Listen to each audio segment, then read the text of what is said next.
backwards, right? Good afternoon. I realized that I'm the last speaker before the lunch. It's always my favorite slot to speak. So I'm going to keep it fairly light and entertain a little bit to a few stories and examples about smart urban innovation ecosystems.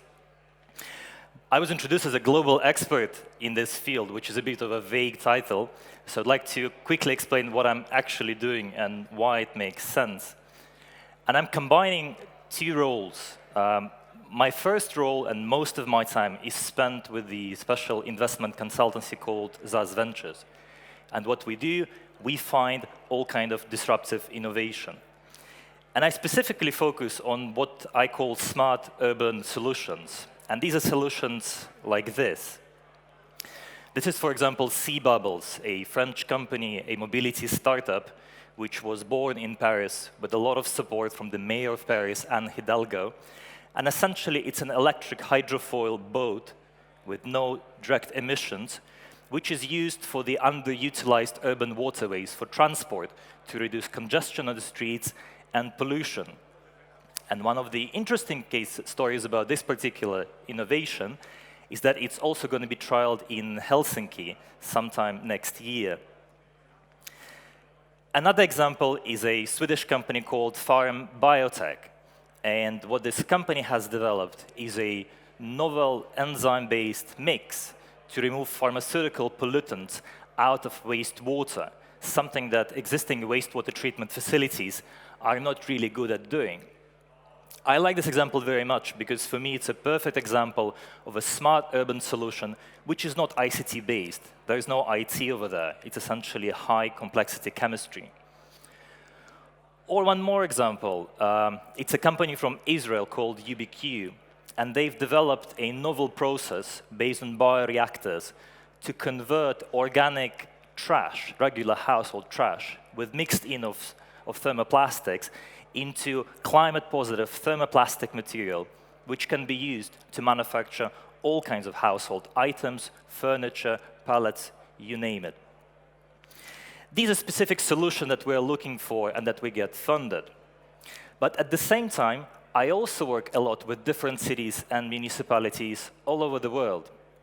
Like, for example, in Kuala Lumpur in Malaysia, where I've worked with the local Smart City program, but I also brought European companies to Malaysia to carry out trials over there.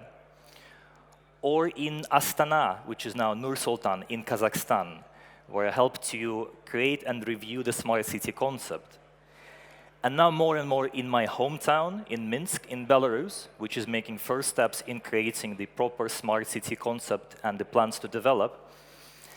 And more in places like Sarajevo, in Bosnia and Herzegovina. But what I see across these different cities more and more when helping to frame the approach to smart city concept is that there is a growing shift in the way the municipalities think about what they should do with smart cities. Essentially, they're going from importing solutions, bringing these smart solutions from elsewhere into their city and deploying there. They're shifting towards creating these solutions on-site, at home, and growing them and deploying them over there. And for me, it's an important shift, because we are going from smart cities as a concept, something that has been discussed for many, many years already, and something that has shown a lot of results. If you look at any kind of a report on smart cities, we've seen the accomplishment. We're going more and more into proper urban innovation ecosystems, which is a far more complex environment. Yesterday, Jorge Saraiva, when talking in his presentation, he mentioned a Russian fable writer. And I thought that there is a famous Russian proverb which goes, "One doesn't go to Tula with your own samovar." And samovar is this big kettle to boil water for tea. And I was struggling to find the Finnish translation to this, and it's close to this. You don't really talk about urban innovation ecosystems in Helsinki, because Helsinki is world famous for the ecosystem that it has developed and built. You have a number of labs in the city, which I used as examples in Europe and outside.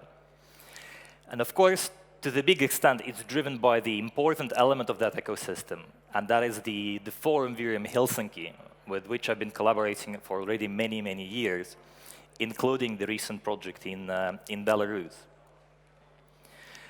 But when we talk about the innovation, one thing that is becoming clearer and clearer, that cities have become the ultimate platform for the innovation.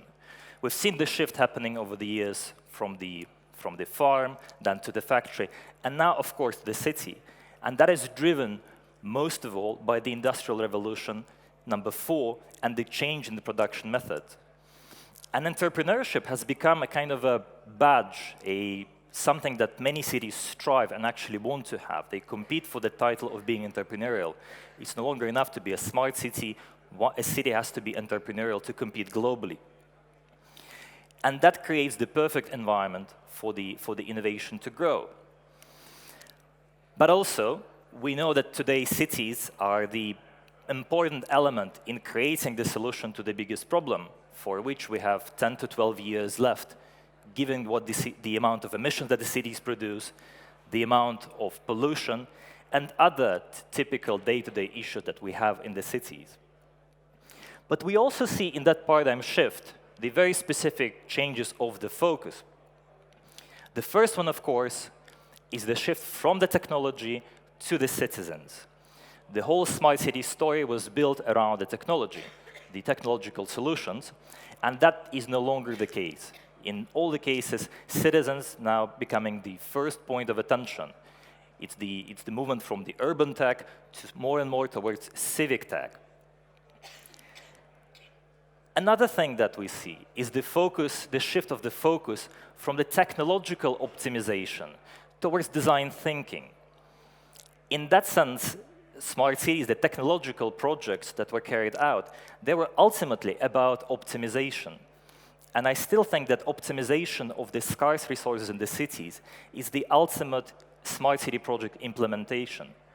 Yesterday, I was watching a video from the World Economic Forum about the recent project that was carried out in Boston, where they've used the set of algorithms and artificial intelligence to optimize the routing and the movement of public school buses, which in the end allowed them to save close to $5 million per year.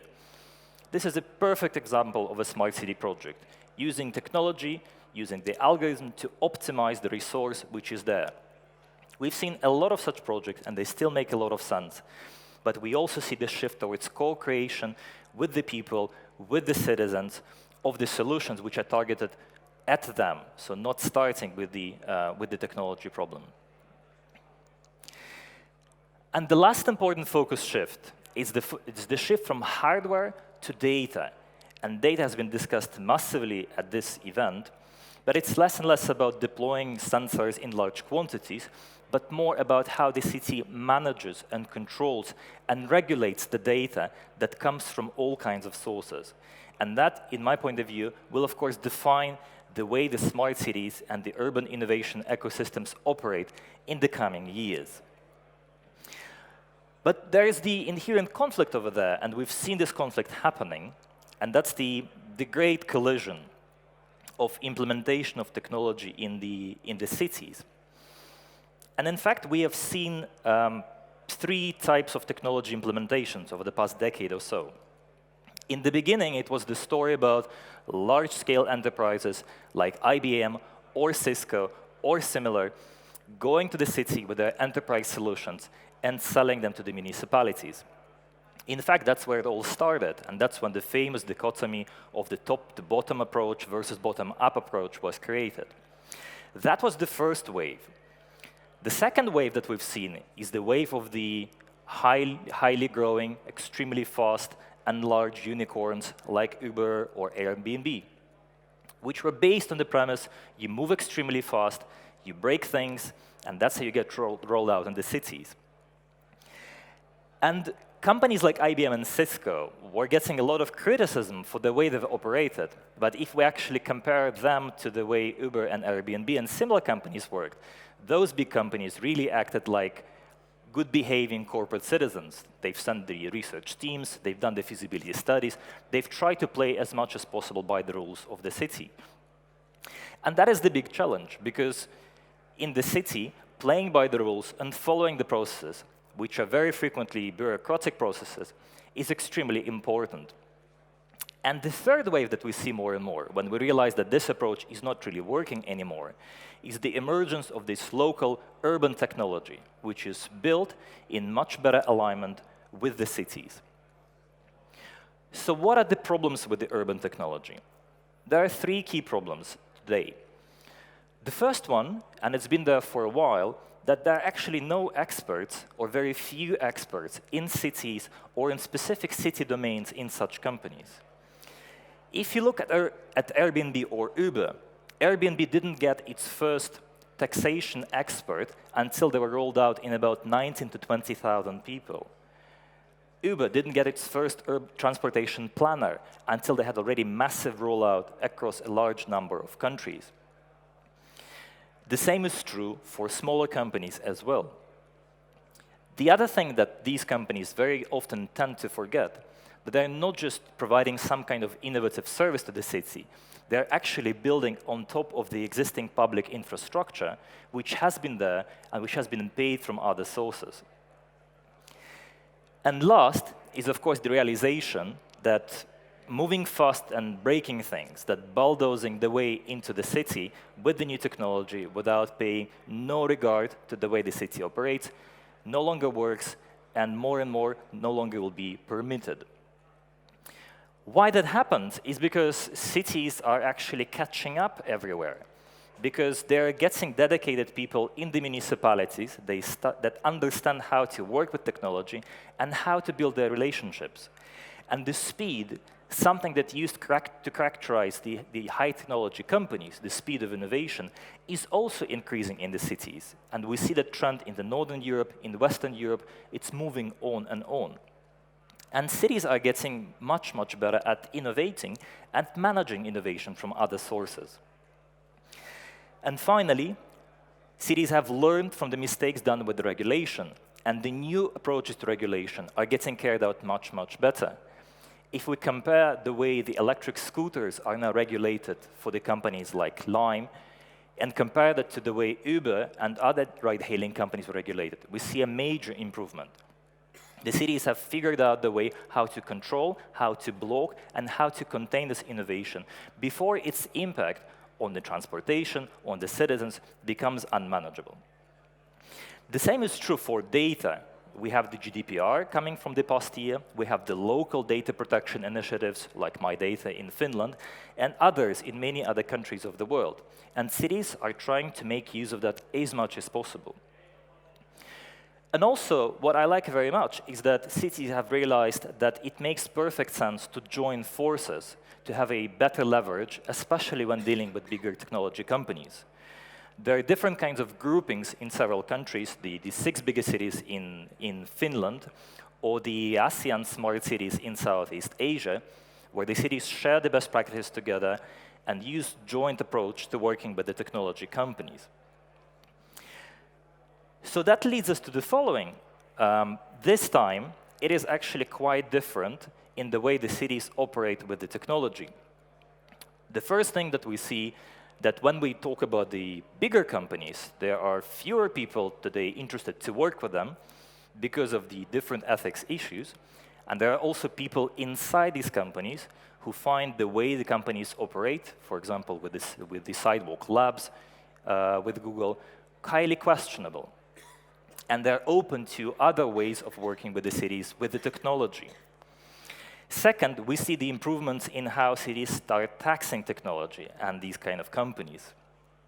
And finally, something that has come on the table recently, especially in the States, and is going to be an important part of the upcoming election campaign, is actually breaking up large technology companies into smaller parts to ensure they operate in a much more accountable way.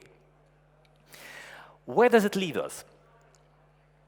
When cities start dealing with the technology, the very commonly used example that we've seen was, of course, the hackathons and the app competitions. And I've seen many of them in many cities. And one saddest example that I've seen was actually in 2015 in Amsterdam at the Smart City event at the big stadium, Amsterdam Arena, which had a long hackathon with all kinds of open data available about transport, about energy, about mobility. And after 2 days of work, the solution, there were no specific questions asked. It was just a question, okay, please come up with something interesting. The solution that won the event was actually an application to claim the place in the queue to the toilet. And that was the outcome of that specific hackathon.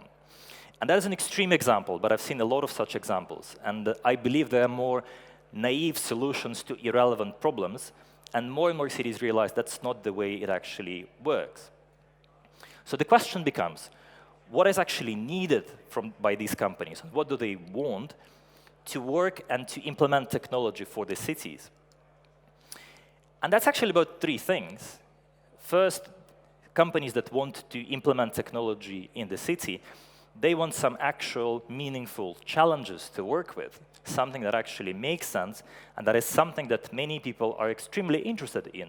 What kind of problem can we solve that actually makes sense in the place where I live? But they also need direction. They need guidance in how to work with the solution, how to address the problem. The second thing is the access to the knowledge and the networks and the experts and the mentors inside the city that can help with that process. And finally, of course, the most important thing, it is about getting the city as a launching customer, so their solution can be trialed and ultimately implemented in the city. And the most important solution that we see, the change, is the way the cities procure technology.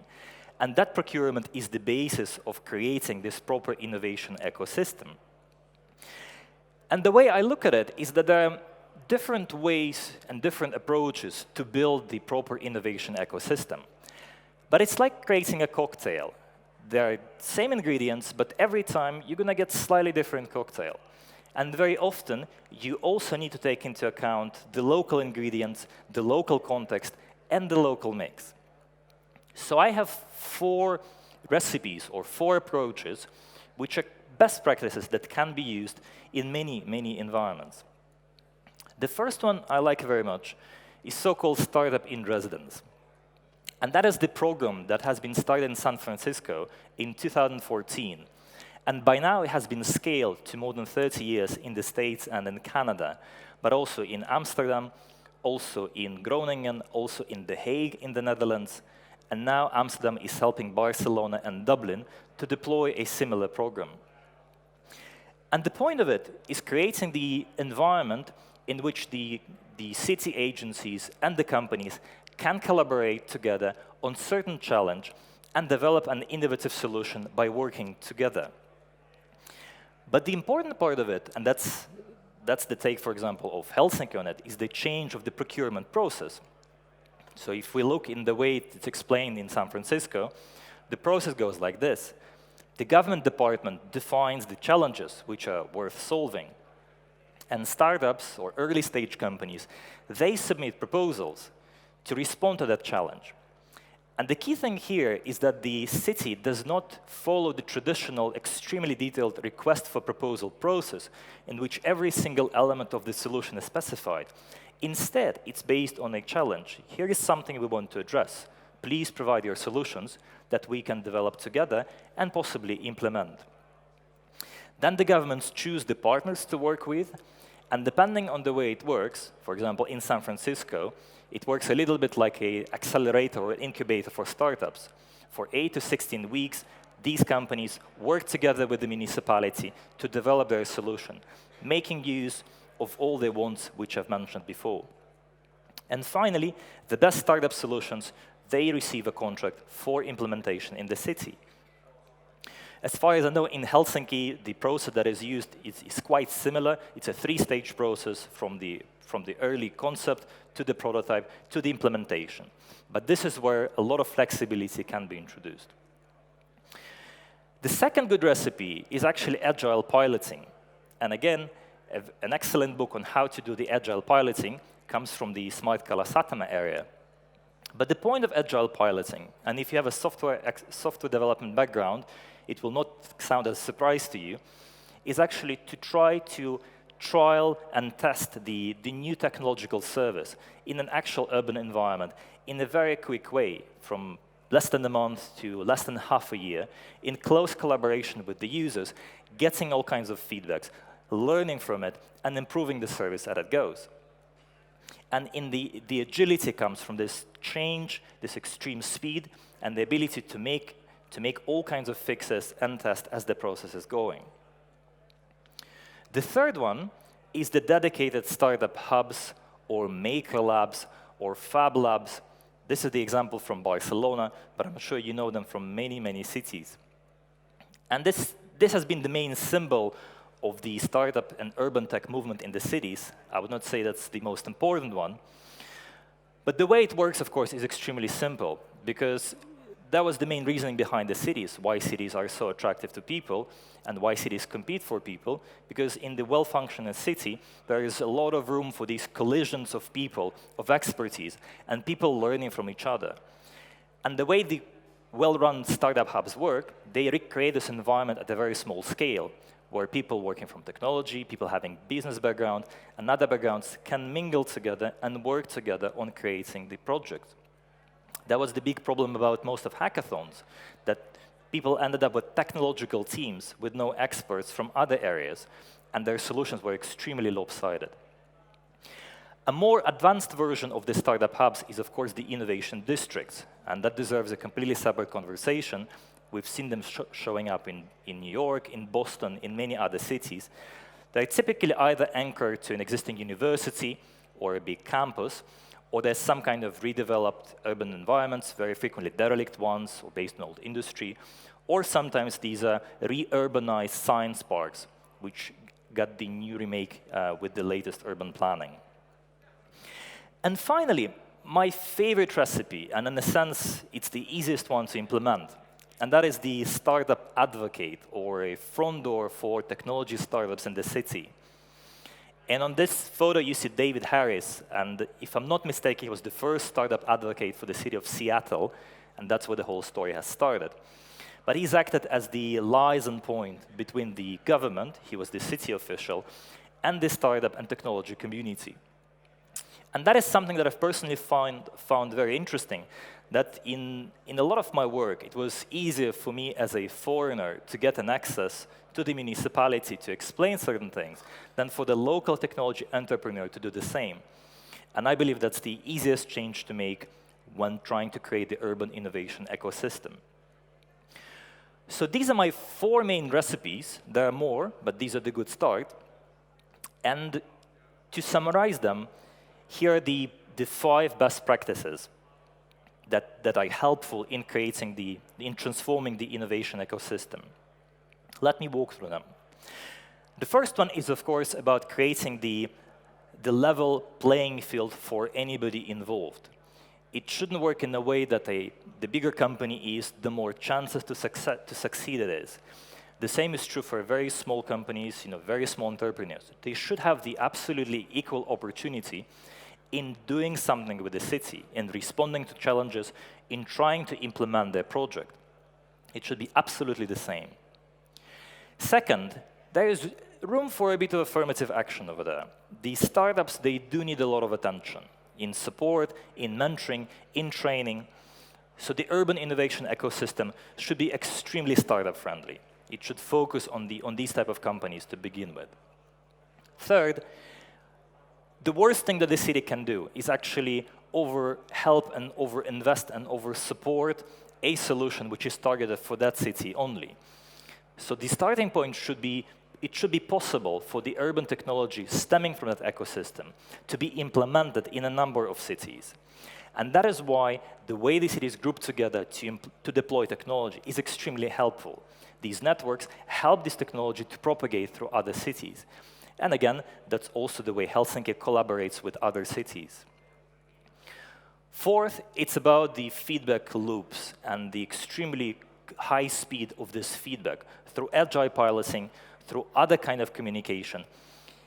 In the end, and that is also true for the startup community, many of the projects will inevitably fail.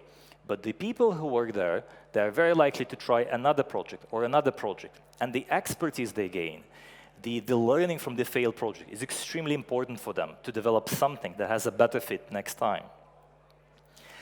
And finally, I think there is always room for wildcards. In the way the challenges are defined in the ecosystem, there is always room for the surprise menu, for something that the city has not thought about, and something that could be proposed and offered by the companies in this ecosystem.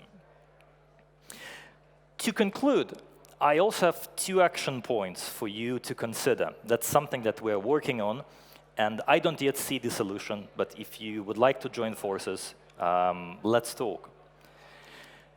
The first thing and the first action point is, of course, about the funding, and particularly it's about the venture capital pressure. Because most of these companies that stem from the urban innovation ecosystem, they want to scale and they want to grow. And because of their extreme high-risk nature, the most natural way for them to work is going to be the venture capital. However, the problem with the venture capital is that it has a fairly short waiting time, from 5 to 7 years. And that is not necessarily the case or the right amount of time for the urban technology. It typically needs much more time to mature and to develop before it starts generating sensible returns for the cities and for the company. There is a need for additional and other funding instruments coming from the cities, from the private stakeholders. That is something to discuss. And the action point number 2, and that's something that I'm working very closely in Hong Kong and China, it is also about the next generation of urban leaders, the ultra-connected global leaders with experience and understanding how to develop such innovation ecosystems and how to bring them to other countries, specifically in the Southeast Asian region. And this is the Future City Summit, which is going to be rebranded to the Future City Leaders Summit, which focuses exactly on that. How do we ensure that in the coming 10 to 15 years, we have the next generation of officials working for the city government who are there to implement the best practices coming from all over the world and adjusting them to the local soil. And that concludes my talk. If you're interested in the action points, let's talk afterwards, and I wish you a fine lunch. Thank you very much.